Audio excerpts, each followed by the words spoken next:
They pointed at the beeping machine beside me, the heart monitor keeping track of every fragile beat, and one of them laughed. "She's already counting down." The others chuckled, as if my life were a punchline. I smiled faintly, not because it was funny, but because in that exact moment, I knew their laughter had just cost them everything. "Hello, my name is Judith, and before I begin, tell me in the comments, where are you watching from? I'd love to know, because this story is for anyone who's ever felt invisible in their own family. Now, let me tell you how a cruel joke in a hospital room turned into my greatest act of justice. I had been admitted a week earlier after a sudden dizzy spell left me collapsed in my kitchen. The doctors ran tests, told me my heart wasn't as strong as it used to be, and kept me under observation. Wires, monitors, constant beeping. The hospital became my world for those long days. I expected fear, maybe even loneliness. But I didn't expect cruelty. My children visited in shifts, but not out of love. They carried an energy, an impatience, as though they weren't visiting their mother, but attending some grim countdown event. Instead of warmth, they spoke in whispers, glances exchanged over my head. I could feel their conversations circling around my absence more than my presence. About the house, the accounts, the things I owned. That day, when one of them joked about my heart monitor, pointing at the flickering line as if it were a timer, something inside me shifted. They thought I was weak. They thought I was already gone. But I wasn't. I closed my eyes, let their laughter fade into the sterile air, and smiled. Not at them, but at the plan forming in my mind. If they wanted to mock my life, they'd soon discover how little of it belonged to them. As I lay there, I thought back over my years of sacrifice. My late husband, Daniel, and I had built our lives brick by brick. We hadn't been wealthy, not at first. He was a mechanic, I was a school secretary. But together, we scraped, saved, and invested wisely. We bought our modest home outright. We tucked away money in retirement accounts, and Daniel left me a small life insurance policy when he passed. I guarded it all, not for myself, but for the children. I thought one day, when they needed help, I'd be their safety net. But sitting in that hospital bed, with wires taped to my chest and my own flesh and blood laughing at the sound of my heartbeat, I realized something. I wasn't a safety net to them. I was a vault waiting to be unlocked. The realization hurt more than any chest pain. That night, after the nurses dimmed the lights, I reached for the little notepad I kept by my bedside. My hands trembled as I wrote down names, people I could still trust. There weren't many. Old friends had drifted. Neighbors came and went. But one name stood out, steady as a rock in my memory. Mr. Carter, my husband's old friend and the lawyer who had guided us through our first home purchase decades ago. Daniel always said, "Carter is a man of honor. If you ever need protection, he'll know what to do." I underlined his name twice. The next morning, my daughter came in with coffee she didn't intend to share. She scrolled on her phone the entire time, barely glancing at me. At one point, she muttered, "Mum, you should really think about writing down where everything is. You know, in case..." She didn't finish the sentence. She didn't need to. I nodded, hiding the chill that spread through me. She wanted an inventory, not reassurance. She wanted a map to my life before I was even cold. And so I smiled again. The same smile I'd worn when they mocked my heart monitor. But this time, my smile was armor. Because inside, I had made a promise. Before I ever left this earth, they would learn what it meant to underestimate me. That evening, when visiting hours ended and the room fell quiet, I whispered aloud, just for myself. They think I'm counting down, but I'm counting them out. And with that, my story truly began. The hospital stay gave me far too much time to think. Lying there, with machines hissing and nurses padding in and out, I wandered back through the corridors of my own past. I remembered my first years as a mother, when money was tight but love was abundant. Daniel and I used to laugh about how we could stretch $1 until it begged for mercy. I packed lunches in reused bags, stitched hand-me-downs into something wearable, and worked double hours at the school just so the kids could have birthday parties that looked a little like the ones their classmates enjoyed. I didn't resent it. Not once. Every sacrifice was worth the way their eyes lit up when they opened a gift or tasted their favorite cake. I thought then, this is love. This is family. But sitting in that hospital bed, watching them scroll on phones and whisper over my head, I realized how far from that picture we'd come. I thought about the first real investment Daniel and I made, our house. It wasn't grand, but it was ours. I can still picture the day we signed the papers, Daniel shaking Carter's hand, saying, "This will be theirs one day." He meant the children. Over the years, we added little by little. A savings account here, a small land plot outside the city, a modest portfolio Daniel insisted on learning to manage. After he died, I took it all seriously, making sure nothing was wasted. The assets weren't millions, but they were security. Enough to protect me, enough to someday pass on. But now I saw the truth. They weren't waiting to honor what their father and I had built. They were waiting to cash it in like gamblers at a casino. One afternoon, a nurse came in and adjusted my IV. As she fussed over the beeping machine, she smiled at me. "You have such a strong spirit," she said. I almost laughed at the irony. My family thought I was fragile, a dying relic. But here was this stranger, seeing something they never could, my strength. When the nurse left, I whispered to myself, if they think I'll hand over my life's work while they mock me, they're mistaken. The more I thought, the clearer it became. My children weren't cruel strangers. They were my children. I had raised them. I had fed them. I had wiped their tears and clapped at their school plays. But somewhere along the way, their love had thinned, replaced by calculation. It hurt more deeply than words can explain. Because betrayal from an enemy is expected. Betrayal from your own blood. It cuts into the bone. Still, I wouldn't let that pain destroy me. Instead, I decided to turn it into resolve. I began to picture scenarios in my head. I imagined them after my funeral, sitting around a polished oak table, waiting for the lawyer to read the will. I could almost hear their smug voices. The house is mine. No, Mom promised it to me. What about the accounts? She said. I smiled to myself. Because what they didn't know was that the script they were rehearsing in their minds was about to be torn up and rewritten entirely by me. I remembered something Daniel had once said after a bitter argument with his brother about inheritance. Money changes people, Judith. Blood doesn't matter when dollar signs are in their eyes. At the time, I brushed it off. I thought love was stronger than greed. Now, years later, in a hospital bed with tubes in my arm, I saw his words were prophecy. So, I began plotting my own prophecy. I made a mental inventory. The house, the land, the savings, the retirement accounts, jewelry that had belonged to my mother, even small things that held sentimental weight. All of it could be shifted, signed, sealed in a way that would make their greedy fingers slip through air when they tried to grab. I felt a strange calm as I thought through it all. Not revenge, justice. A quiet rebalancing of the scales. The next day, my eldest son leaned over me and whispered, "Mum, you know we'll take care of everything once you're gone, right?" His tone wasn't comforting. It was possessive, assuring me that my life's work was already theirs.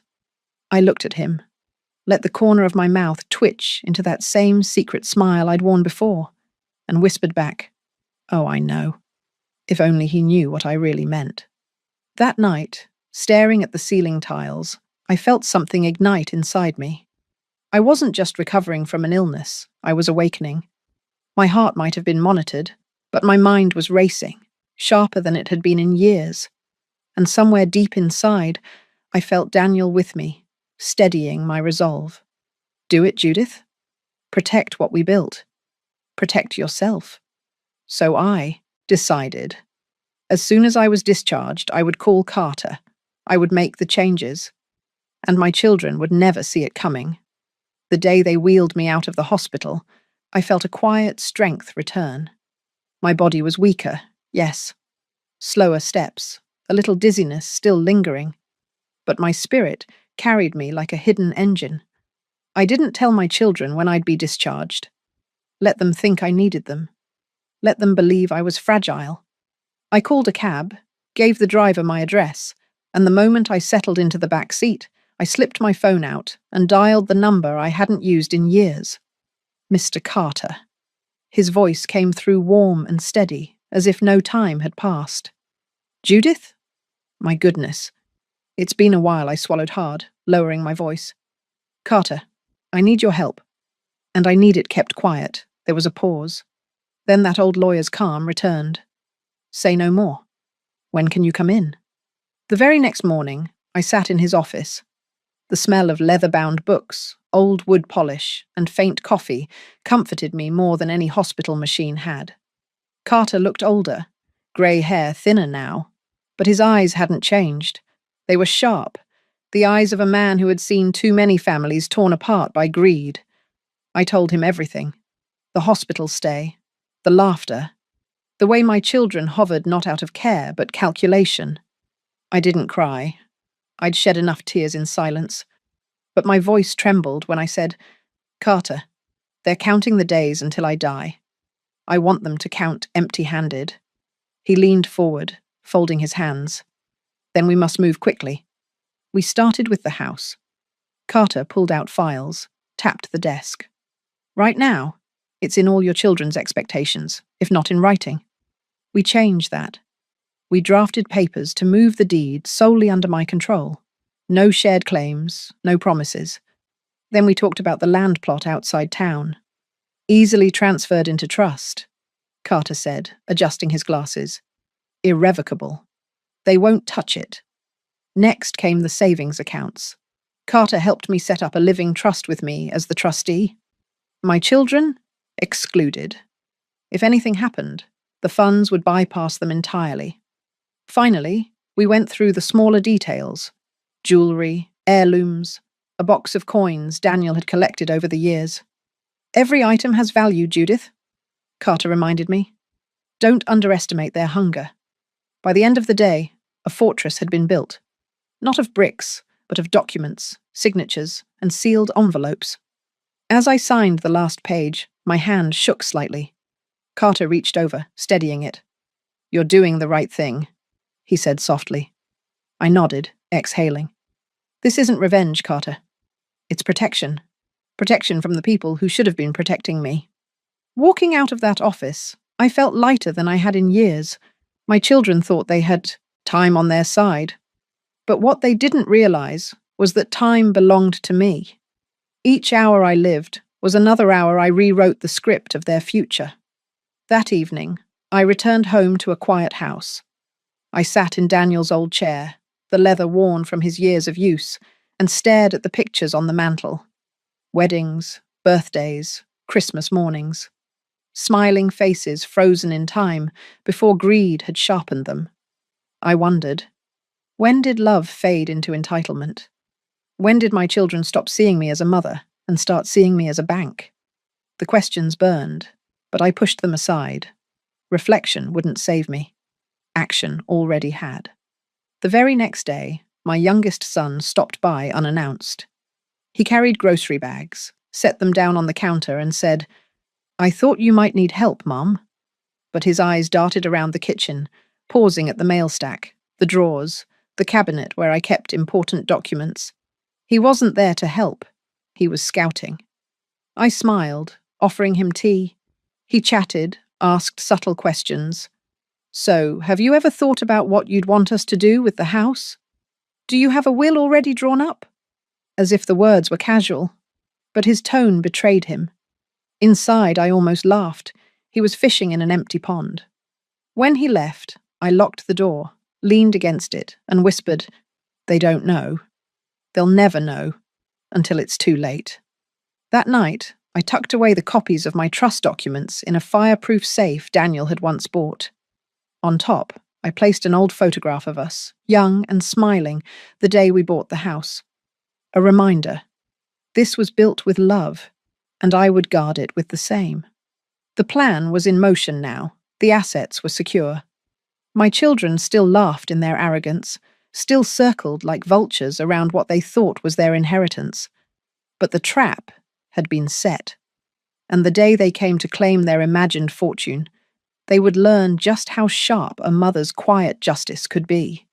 A week after I secured everything with Carter, my children gathered at the house for dinner. It wasn't my idea. My daughter, Lorraine, had called earlier that day with a bright, brittle voice. "Mum, let's all come over tonight." You shouldn't be alone so much, I almost laughed at the sudden concern. Not once during my hospital stay had they lingered by my side without a clock ticking in their heads. But now, they wanted to sit at my table. I said yes. Not because I wanted company, but because I wanted to watch them in their natural element, hungry, circling, unaware that the feast had already been cleared away. The table was set the way Daniel always loved it: roast chicken, mashed potatoes, green beans. I kept my hands busy, even though my heart felt heavy. They arrived with smiles, kisses on cheeks, little gestures of affection that felt practiced, rehearsed. At first, the conversation was light: work stories, a joke about traffic, talk of Lorraine's youngest getting into college. But soon, as I knew it would, the tone shifted. "Mum," my eldest son, Richard, said between bites, "You know, if anything happens, we'll keep the house in the family. Don't worry about that." Lorraine chimed in, sipping her wine. "Yes, of course. It'll stay in our name. Maybe I'll move in here. This kitchen has always been my favorite." Her husband chuckled. "Or sell it. Prices are good these days. You'd be surprised what it could fetch." I felt my fork pause mid-air. There it was. The conversation they thought they were being casual about, but their voices carried a greed that thickened the air. They weren't talking about memories. They weren't talking about my life lived in these walls. They were already counting the bricks, the dollars, the inheritance. And the worst part, they spoke as though I wasn't there. I sat at the head of the table, quiet, invisible in my own home, while my children divided my belongings like traders at a market stall. Inside, I burned. But outside, I smiled. Always that same smile. It wasn't joy, it was armor, and it was sharper than any words I could have spoken.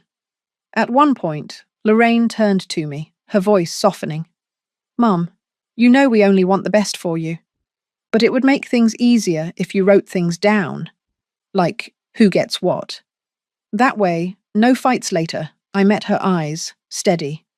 "You're right," I said. "I wouldn't want anyone to fight."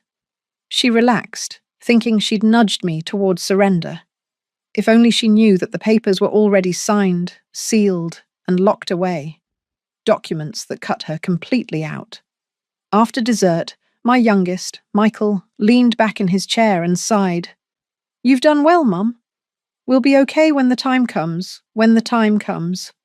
As if I were nothing but an hourglass, my sand already halfway gone. I wanted to scream, to slam my hand on the table and shout, "I'm not dead yet. I'm your mother, not your meal ticket." But I didn't, because silence was my weapon now, and I was wielding it with precision. After they left, the house grew quiet again. I walked through each room slowly, my hand trailing along the walls. The photographs stared back at me.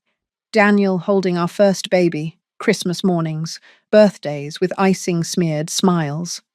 The images were full of love, but the present was barren of it. I stood in the living room, whispering into the empty air. They think they're ready for my death. They don't know they've already lost everything. The following week, their visits became more frequent. At first, I wondered if guilt had finally touched them. But no, it wasn't guilt. It was hunger. Richard stopped by with folders, pretending to ask about bills. Lorraine called. Daily, always with questions about my accounts. Even Michael started dropping hints, saying things like, "Mum, do you really need that land outside town? No one even uses it." They thought they were subtle, but every word, every glance, every half smile revealed the truth. They were circling, waiting, impatient vultures in nice clothes. One night, as I lay in bed, I replayed their words in my mind. For years, I had imagined my children gathering around me with love, not with calculators in their eyes. I had pictured them caring for me, not casing the house like burglars waiting for the lights to go out. The pain was sharp, but then, so was the satisfaction, because they had no idea their inheritance was already gone. I whispered into the darkness, the same vow I'd made in the hospital. They think I'm counting down, but I'm counting them out. And with that, I drifted into the deepest sleep I'd had in years, because I knew the endgame was already written. The next morning, I woke with a heaviness in my chest, not from sickness, but from clarity. The dinner had sealed it. Whatever doubt lingered in my heart about my children's intentions had vanished. They weren't waiting for my recovery. They were waiting for my end. So I called Carter again. His voice was steady, professional, though I caught the faintest hint of concern. "Judith, you sound resolved." "I am," I told him. "Let's finish this. Every last piece." That afternoon, I sat across from him once more, documents spread before us like puzzle pieces. We went line by line, the house deeded into a private trust, with me as the sole beneficiary until my death. And afterward, it would pass not to my children, but to a foundation supporting women's education. Daniel would have liked that. He'd always said knowledge was the greatest inheritance. The land plot outside town, transferred to Carter's firm to manage on behalf of a community project. I pictured my children driving out there one day, expecting to lay claim, only to find strangers building playgrounds instead. The savings and retirement accounts, split between two charities, one for heart research, another for scholarships. Poetic, I thought. My heart had been their punchline. Now it would fund discoveries that could save others. The jewellery and heirlooms? I wrote a separate note. Certain pieces to go to grandchildren who had shown me kindness. A locket for my granddaughter, who once sat with me through an entire storm when the power went out.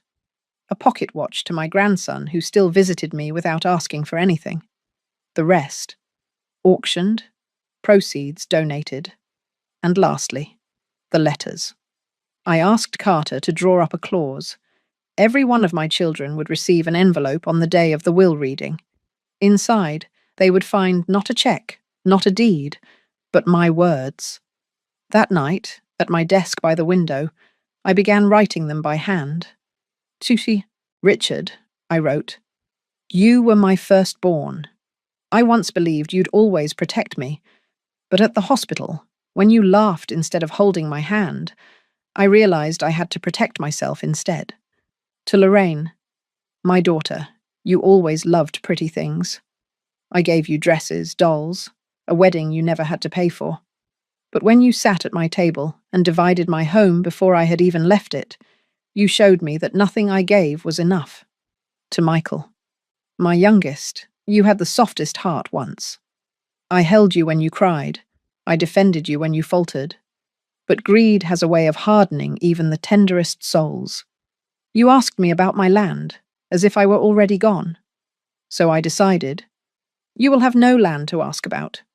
My hand trembled as I wrote, but I did not falter. These letters were not revenge. They were truth. The final envelope was not for them. It was for me. I wrote a letter to myself, sealed it, and placed it at the very top of the safe. It read, "Judith, you are not weak. They wanted to count down your life like seconds on a clock, but you reclaimed every beat. You did not let them define your worth. This home, this fortune, this story, it ends with you, not with them." I signed it, tears sliding silently onto the page. When Carter finalized the paperwork, he leaned back in his chair and studied me. You know this will shock them. They may turn their backs completely. I met his gaze. They already did. For a long moment, we sat in silence. Then Carter gave a small, approving nod. Then let them learn. Back home, I placed the documents, the trust papers, and my letters in the fireproof safe. I turned the key with a sense of finality, hearing the click echo through the quiet room. Then I sat in Daniel's old chair, cradling the pocket watch I planned to leave for our grandson. For the first time in months, I felt peace. Because the endgame was no longer theirs to write. It was mine. Over the next few days, my children called often. Their voices were syrupy sweet, layered with false concern. Lorraine asked if I needed help sorting bills. Richard offered to take a look at my accounts. Michael suggested I move into his home for company. I played along. I thanked them. I sounded grateful. But each word I spoke was laced with the quiet satisfaction of knowing everything they coveted had already slipped through their fingers. They thought they were circling closer to the prize. But all they were circling was an empty box.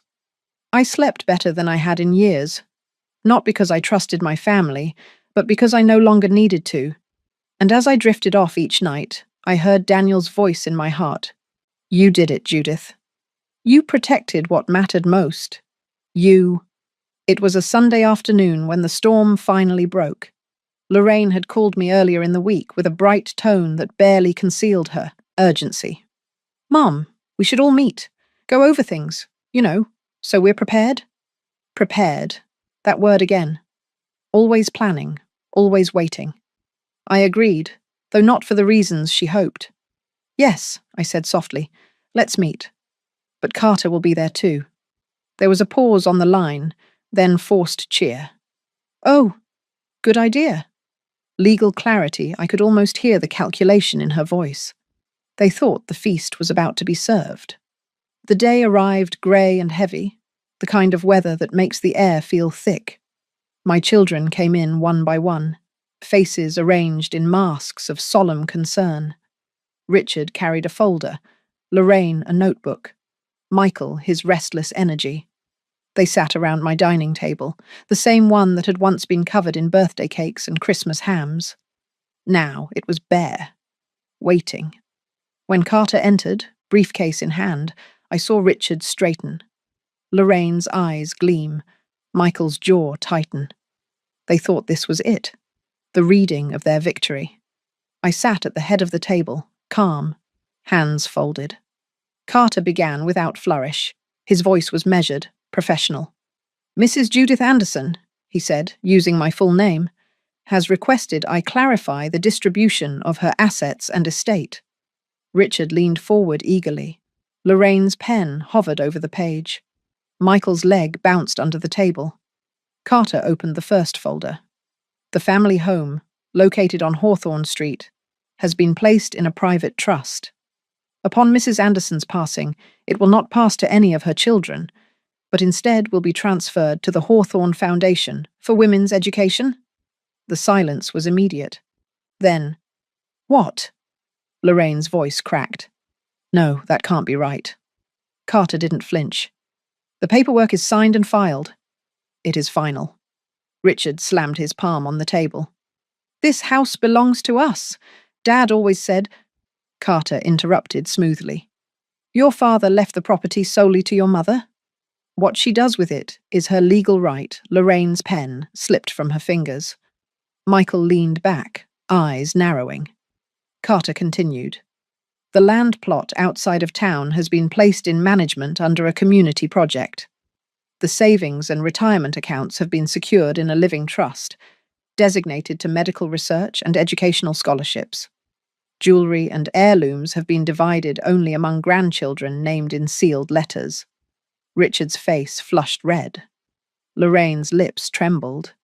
Michael muttered under his breath, too low for me to catch. I watched them, silent, the way they had watched me in the hospital. Only this time it was their faces pale, their voices sharp, their world shifting under their feet. Lorraine finally burst out, You can't do this to us, Mom. We've been here. We've taken care of you. I raised a hand, my first gesture of the meeting. My voice was calm, steady. Taking care of me? You pointed at my heart monitor and laughed. You came into my home and divided it before I was even gone. You thought I was a clock running out. Well, time has run out, for your entitlement. The room froze. Carter slid 3 sealed envelopes across the table.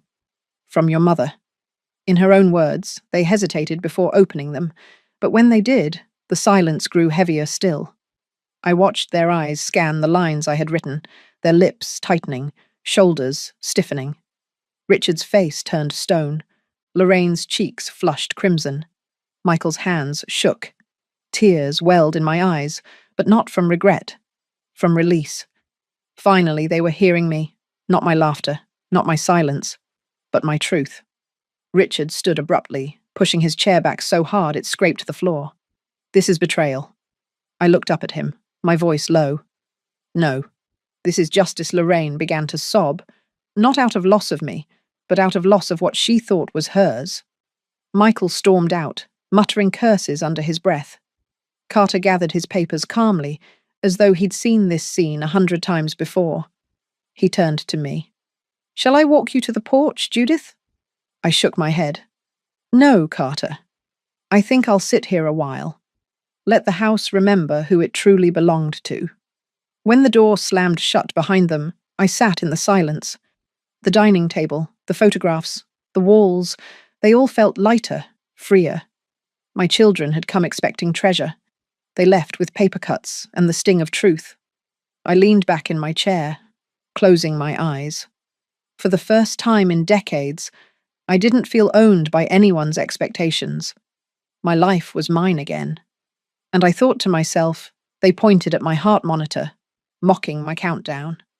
But today, they heard the only clock that mattered, the one that ticked down the end of their greed. The days following that meeting were eerily quiet. My phone, once buzzing with calls and messages dripping with false concern, fell silent. No more daily check-ins, no more questions about my accounts, no more offers to help with the bills. My children had gone silent, retreating into their bruised pride. At first I thought I might feel guilt. After all, what kind of mother strips her own children of inheritance?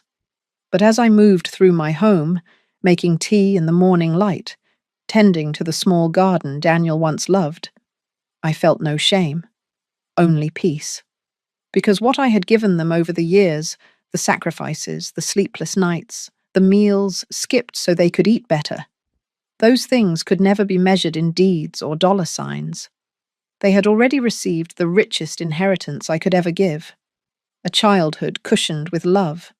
What they wanted now was not love, it was power. And that, I had denied them.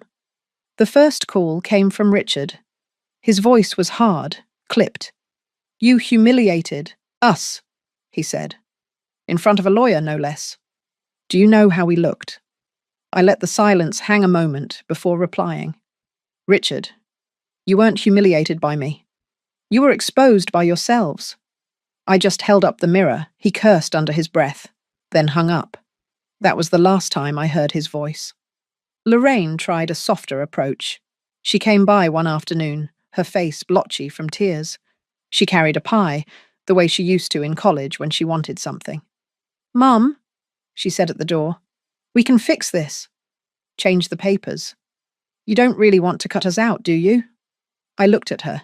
The same daughter I once rocked through fevers, the same girl I once drove to school dances. Lorraine, I said gently, you cut yourself out the day you sat at my table and carved up my house, as if I were already gone. Her lips trembled. She set the pie on the porch rail and walked away. She didn't knock again. Michael was the last. He sent a text late at night, a single line. I never thought you'd choose strangers over your own blood. I stared at the screen for a long time. Then I typed back. Blood is not an excuse for betrayal. And strangers never laughed while I was fighting for my life. I pressed send, then turned off the phone. The house became mine again in those weeks. Not a battlefield, not a vault, not a prize waiting to be divided. Just a home. I dusted Daniel's bookshelves, polished his tools, watered the plants he once tended on the porch. The walls, stripped of their echoes of arguments, seemed to sigh with relief. One afternoon, I sat by the window and watched children ride bikes down the street. Their laughter was light, unburdened. I thought of the foundation that would one day own this house, the scholarships that would be funded by my accounts, the research my money would support. I imagined lives touched by my choice, lives that would never know my name, but would feel my hand steadying them in their own struggles. That was legacy, not greed, not entitlement. Legacy. Sometimes at night, I replayed the scene at the dining table, the shock in their faces, the silence after Carter's words, the way they opened those letters with shaking hands. The pain still lingered, yes, but it was layered now with something stronger. Dignity. Because for once, I had chosen myself. Weeks later, I returned to the hospital for a checkup. The same nurse who had once told me I had a strong spirit greeted me. She adjusted my blood pressure cuff, glanced at the monitor, and smiled. "Your heart's steady," she said. "You're doing well." I smiled back, feeling tears prick my eyes.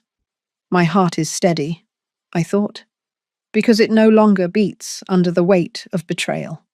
When I left the hospital that day, I paused by the automatic doors, breathing in the fresh air. People bustled, passed, families, patients, doctors. But for me, the world had slowed. I wasn't counting down anymore. I was living.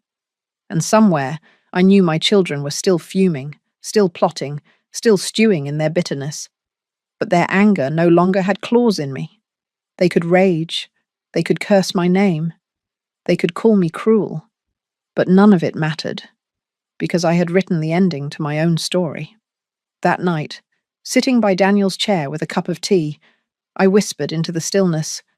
They thought they owned my countdown, but I set the clock myself, and it struck at the very moment they least expected it.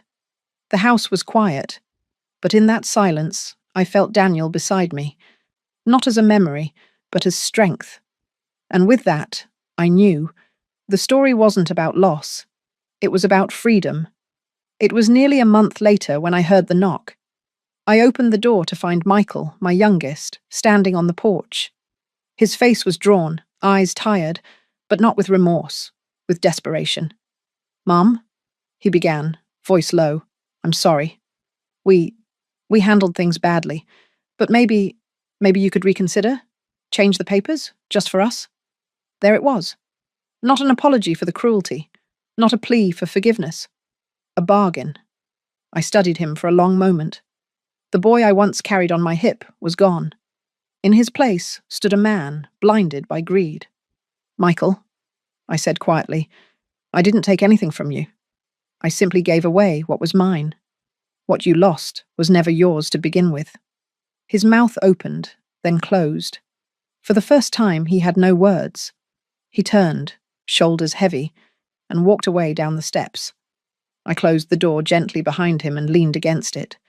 There was no joy in the moment, but there was peace. I walked back to Daniel's chair, sat down, and glanced at the heart monitor I kept at home for my own reassurance. The line pulsed steady, strong. They said I was counting down. I whispered to the empty room. But the only countdown that mattered was to this moment, when I chose myself. Outside, the world moved on. Inside, I felt free.